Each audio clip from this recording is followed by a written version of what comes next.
አልተዘዋወረችም። ከዮናስ ጎን የተቀመጡት ብር የሌላቸው እናትና ልጅ በድንበር አሻጋሪዎቹ የደረሰባቸውን መከራ እንመለከታለን። መልካም ጊዜ። ድንበር አሻጋሪዎች የሚያሻግሩት ነገር ሰው ይሁን ዕቃ ለነሱ እስከከፈላቸው ድረስ ለውጥ የለውም።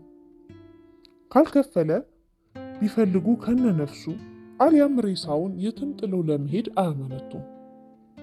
በአይን በመታየት ብቻ በብርሃን ፍጥነት የሚግባቡ እነዚህ የህገ ወጥ የሰው ዝውውር ጥርሳቸውን የሸረፉ ወረበሎች በስራቸው ብርቱ፣ በውሳኔያቸው ቆራጥ፣ በባህሪያቸው የመጨረሻ ጨካኞች ነበሩ። የስራው ባህሪ ይመስለኛል እንደዚህ ያደረጋቸው። እያንዳንዱን ደቂቃ የእነሱን ህይወት ሊነጥቅ አሊያም እድሜ ልካቸውን በእስር ሊያበሰብስ የሚችል አደጋ የተጠመደበት ነው። እናት እየተርበተበተች የገጠማትን ተናግራ ከተሻገሩ በኋላ በእጥፍ እንደምትከፍለው እየማለች እየተገዘተች ተናገረች። ወጣቱ ግን ያለችውን ሁሉ ችላ ብሎ ወደ ኋላ ዞረና ጓደኞቹን አየት አደረጋቸው። ጓደኞቹ በዚያው ቅጽበት አጠገባችን ደርሰዋል። ወጣቱ ከራሷ አንደበት እንዲሰማ የፈለገ ይመስል እንደገና ኮስተር ብሎ ክፍያ አላት። እናት በፍርሃት እየራደች ልጇን አቅፋ ዝም አለች። ተነሱና ቁሙ። ሌላኛው በቁጣ አዘዘ። እናትና ልጅ ተያይዘው ተነሱ። ልብሳቸውን አንድ በአንድ እያወለቁ በረበሯቸው። የጡት ማስያዛቸው አልቀረም። አሰልቀው ውስጡ የተደበቀ ብር እንዳለ ሲፈትሹ ከጥቂት ትርፍራፊ ዶላሮች የብስኩት ፍርፋሪ ውጪ ምንም አልነበራቸውም። ሁላችንም በጭንቀት ተሞላን። በእነዚህ እናትና ልጆች ጦስ ከጉዟችን እንዳንሰናከል ፈርተናል። ልጅቱን የፈተሻት ሰው ከልጅቱ ጃኬት ኪስ አፍሶ ያወጣውን የብስኩት ፍርፋሪ በብስጭት እናቲቱ ፊት ላይ በተነውና ጓደኞቹን በጥቅሻ ጠርቷቸው ፈንጠር ብለው በሹክሹክታ መነጋገር ጀመሩ።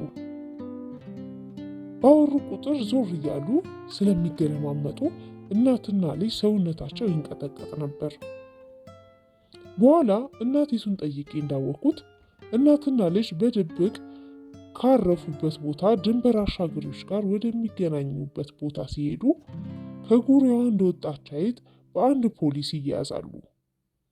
እናት የቀጠሮ ሰዓት ከማለፉ በፊት ያላት አማራጭ አንድ ብቻ ነበር። ለፖሊሱ ከያዘችው ብር ግማሹን መስጠት። ያ ቀጠሮ ካለፈ ቀጣዩ ጉዞ መቼ እንደሚሆን ማንም አያውቅም። ምናልባትም ወራት አሊያም ዓመታት ሊወስድ ይችላል። አንዴ ከመስመር ከወጡ መመለሻው ሩቅ ነው። አንዳንዴ ገንዘብም ኖሮ ድንበር አሻጋሪዎችን ማግኘት መከራ ነበር።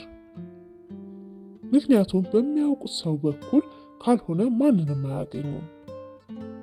እናም ብሩን ቀንሳ ለያዘችው ፖሊስ ሰጠችው። ፖሊሱ በገዛ ፈቃዱ ቀሪውን ግማሹን ከእጇ ላይ ነጥቆ ለቀቃቸው። የተለመደ ነው። ፖሊሶች ጋር ሰጣ ገባ መጀመር ራስን አሰቃቂ እስር ቤት አሊያም ሌላ ሀገር ድንበር ላይ ማግኘት ያስከትላል። በስደት ላይ የገረመኝ ሌላ ነገር አገራት ሊለያዩ የፖሊሶች ባህሪ ለስደተኞች ተመሳሳይ መሆኑ ነበር። በተለይ አፍሪካውያን ፖሊሶች። ስለዚህ እናትና ልጅ ባዶ እጃቸው ወደፊት ቀጠሉ። ድንበር አሻጋሪዎቹ ይሄ ምናቸውም አይደለም። ትንሽ ነጥ ብለው ተመካከሩና በቀስታ ተሳሳቁ። ሳቃቸው ብዙዎቻችንን አረጋግቶን ነበር። የሆነ ምህረት ያዘለ ሳቅ አድርገው አስበን ነበር። አንዳንድ ተፈጥሯዊ ስሪቶች ሳይቀሩ ትርጉማቸው የሚቀየርበት የስደት ዓለም ግን ሳቅን የደስታና የምስራች ሳይሆን የሰቆቃ ፈረስ አድርጎ እንደቀየረው የገባን ሳይቆይ ነበር። እናቲቱን በምልክት ወደ እነሱ ጠሯት። ልጇን ወደ እኔ ገፍ አድርጋ በዓይኗ አደራለችኝና እየተንቀጠቀጠች ሄደች። ልጅቱ ልብሴን ጨምድዳ ይዛ ትንቀጠቀጣለች። እናት ትንሽ ቆይታ እግራቸው ስር እየወደቀችና እየተነሳች ማልቀስ ጀመረች። ቆይታ እየተንቀጠቀጠች ተመልሳ የልጇን አንገት አቅፋ ማልቀስ ጀመረች። ምንድን ነው አልኳት በሹክሹክታ። ክፍያውን በሌላ መንገድ እንድከፍላቸው አይናቸውን በጨው አጥበው ጠይቀዋት ነበር። ልጅቷ ጋር በመተኛት 4 ናቸው። ለአንዲት እናት ገና የ17 ዓመት ልጇን ለ4 ወሩ በሎች ጋር እንድትተኛ መፍቀድ ማለት ምን እንደሆነ ሰው የሆነ ሁሉ ይገባዋል። ያውም አፍሪካን ተሻግሮ የአውሮፓን ምድር ለመርገጥ ሰዓታት በቀሩባት እድሜ። እንዲያውም ለወጉ ጠየቋት እንጂ ማንከልከያ ያለባቸው። ፊታቸው ላይ የነበረው መጠቋቁም ለጉፍ ነበር። ሁኔታው ልክ ጅቦች በአንዲት ግልገል ጠቦት ዙሪያ እንደቆሙና የጠቦቷ እናት በፍርሃት እንደምትቃጥቀጥ አይነት ነበር። ማንም ቃል የተነፈሰ አልነበረም። እንዲያውም ብዙሃኑ ስደተኛ ዙሮ መመልከት ያስቀጽፋል የተባለ ይመስል አይኑን ወደ ሌላ አቅጣጫ እየቃዘበ አላየሁም፣ አልሰማሁም በሚል ለራሱ የህሊና ጩኸት ምላሽ ይሰጣል። እናቲቱ መጨረሻ ላይ የሆነው ነገር ትዝ እንዳላት ሁሉ ድንገት ለቅሷን አቆመች። እድሜዋን በእጅጌዋ ጠረገች። በሻሽ የታሰረ ፀጉሯን ፈታች። ከላይ የደረበችውን ተከፋሽ ሹራብ አውልቃ ለልጇ ሰጠቻት። ጥቁር ፀጉሯ ከጉስቁልና በላይ ገኖ ወገቧ ላይ ተጠምጥሞ ወረደ። እንደ ማስተካከል አድርጋ በጧቷ በጠረችውና ተነስታ ፊታቸው ቆመች። እኔን እንደፈለጋችሁ አድርጉኝ አለች። እንዲህ የምትለው የአንዱን እጅ ይዛ በመለማመጥ ነው። እሷም ልጇም እዚህ ጫካ ውስጥ ከሚቀሩ ራሷን ለመስዋዕትነት አቀረበች። እናትነት የትም ያው እናትነት ነው። ፍትህ ፈሪሃ እግዚአብሔር በሌለበት ጨለማና ጫካ አንዲት ምስኪን እናት ልጇን ወደ ብርሃን ለማሻገር ከልጇ ፊት ቆመች። ያ ምስል እስከ ዛሬ ይታየኛል። ባረፈበት የጨረቃ ብርሃን የሚያብረቀርቅ ፀጉሯ፣ አሳዛኝ የሚንቀጠቀጥ ድምጿ፣ እናትነትና ስደት ያልበገረ ውብ ሰውነቷ፣ ሁሉ ነገሯ ዓመታት ተሻግሮ ይታወሰኛል። ከምንም በላይ የተጨነቁ ውብ አይኖቿና ዘንፋላ ፀጉሯ አይረሱኝም። ወሮበሎቹ አይናቸው ልጅቱ ላይ ነበርና ያቺን እናት ከመጤፍ አልቆጠሯትም። የምትለማመጠው ወጣት እጁን ከእጇ መንጭቆ ወደ ጎን ገፋ አደረጋትና ልጅቱን በእጁ ምልክት ወደ እርሱ ጠራት። በዚህ ቅጽበት አላስቻለኝምና ጣልቃ ገባው። ከምንም በላይ ትዝ የሚለኝ ስነሳ አጠገቤ የተቀመጠች ሌላ ስደተኛ ከኋላ ልብሴን ጎትታ ልታስቆመኝ የሞከረችው ነገር ነበር። ያቺ ልብስ ጉተታ ጨካኝነት ነበረች ወይስ አሳዛኝነት? እስከ ዛሬ መልሱ እንደ ሁኔታው እየተቀያየረ ያወዛግበኛል።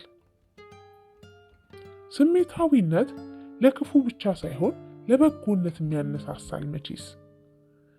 ያችን ልብስ ጉተታ ችላ ብዬ ተነሳውና በእናቲቱና በሰውየው መካከል ቆምኩ።